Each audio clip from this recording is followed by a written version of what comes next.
Salut tout le monde, ici Denis Talbot. Vous écoutez Accès Média sur JVM Productions, le meilleur show qui existe en ce moment sur la planète. C'est lui qui le fait. Regarde, regarde.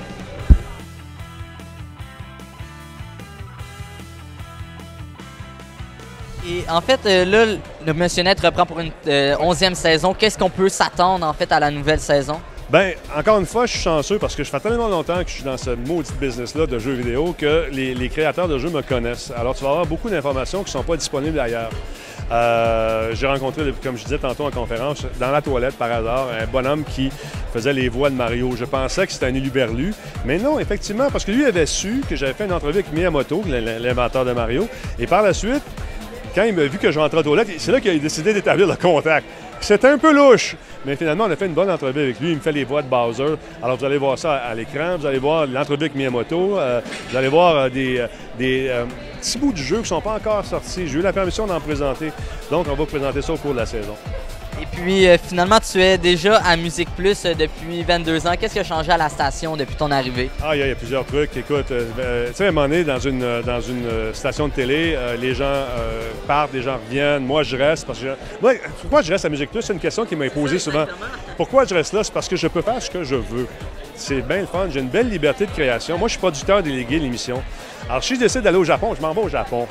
Mais sauf qu'il faut que j'amène du stock. Par exemple, quand on est allé au E3 cette année, on a ramené 71 entrevues. Pas des entrevues de 5 secondes, des entrevues comme tu fais là tu sais, de contenu avec des gens qui connaissent le jeu. J'en ai ramené 71 en 4 jours. C'est du stock. C'est du stock. Mais ce stock-là me sert pendant toute l'année.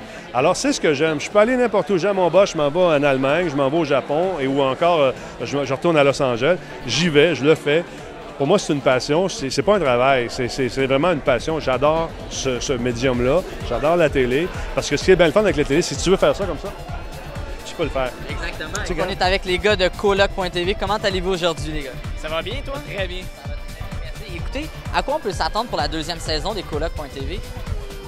Ben écoute, c'est le même principe. Ceux qui ont suivi la première saison, c'est exactement la même chose. C'est la même saison, c'est juste qu'on a mis le chiffre 2, mais c'est des reprises. En fait, c'est des reprises. C'est une façon bien originale de dire. Sinon, pour la vrai, c'est un petit peu le même cadre d'émission. Fait que c'est moi, Billy, on est rendu propriétaire. Par contre, on n'est plus locataire. On s'est acheté un triplex et on a amené les voisins.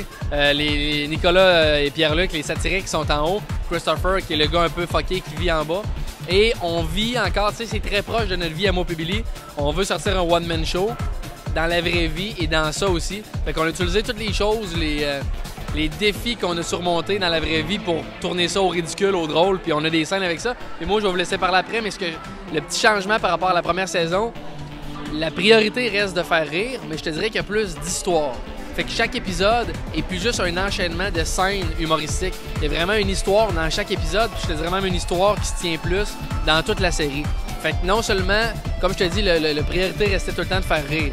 C'est ça qu'on veut. Mais en plus, je pense que quelqu'un qui suit bien toute la série peut aimer, apprécier l'évolution des personnages, l'évolution de l'histoire. Je vais vous laisser parler. Ça fait déjà au moins 4 minutes 20 que je parle.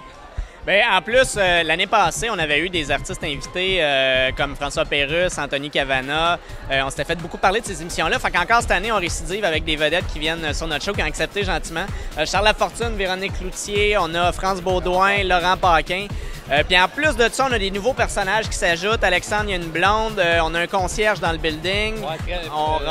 Le concierge qui est là dans plusieurs épisodes, qui a été un coup de cœur pour nous autres. On a ri en tabarouette. Le personnage de la série rendu là, j'avoue qu'il il était très présent, le concierge. On a ma mère aussi qui vient faire son tour. Donc, encore une fois, c'est plein de personnages, plein d'anecdotes stupides.